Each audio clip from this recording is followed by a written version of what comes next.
Hey everybody, day 20 or 36, 36 of the vlog, and that makes us 20% way through the school year. So ever since I got back from Chicago, I've been thinking more about the organizing that I do both within our school systems and without. And one of the tools that I picked up while I was over there, Monica Thammarath ran a workshop on community engagement and how do you bring stakeholders to the table and different things like that. And she showed us a way that she kind of charts partners in the work to kind of track who's working with you, who's working against you, and then like how much power. So it's actually pretty interesting. I took one of my shower boards that I've cut up and used over the years in my classroom, and so all right. So I kind of took her idea and I, modified it and made it my own.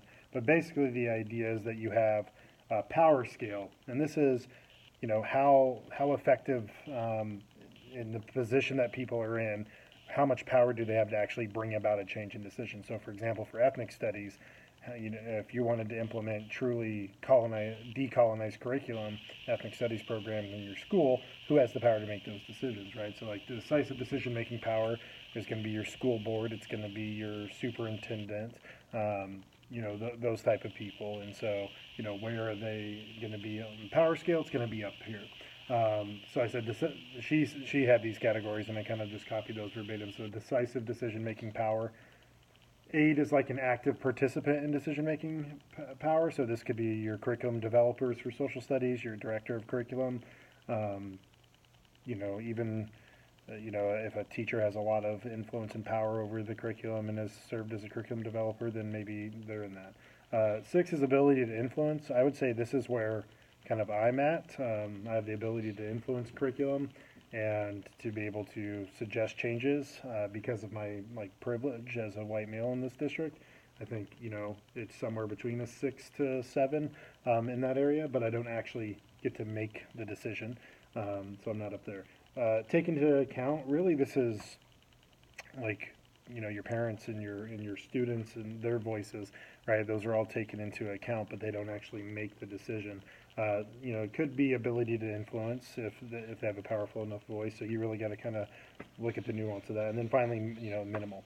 And then on the bottom of the scale is what I called vision. I don't really quite remember what Monica called it.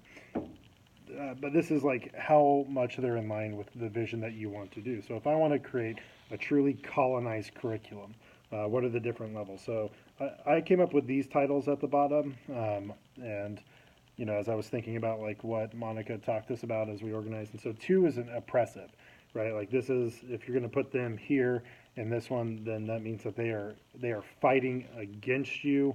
They are trying to maintain the status quo of white supremacy. 4 is resistant, right? Like that they are either hesitant or too slow or just so centered in whiteness that they can't see it.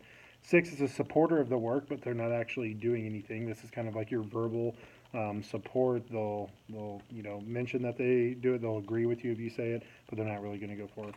8 is an ally, which is really somebody who's willing to come and speak up, willing to do some work to accomplish your goal. And then 10 I put as accomplice, which is based off Patrice Goulet's idea that we need accomplices, not allies. And this is people who are willing to risk things, risk not getting elected to the school board, risk losing their job, risk whatever it may be, public shaming in order to accomplish your goal. Those are the people who are all in, right, full in.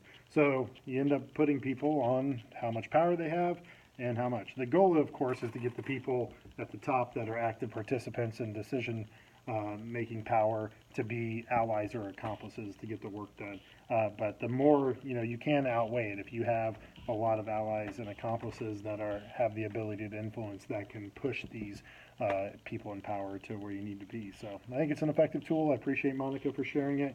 I'm excited to continue using it and looking at all my different projects and seeing where we're going. So we'll see you next time.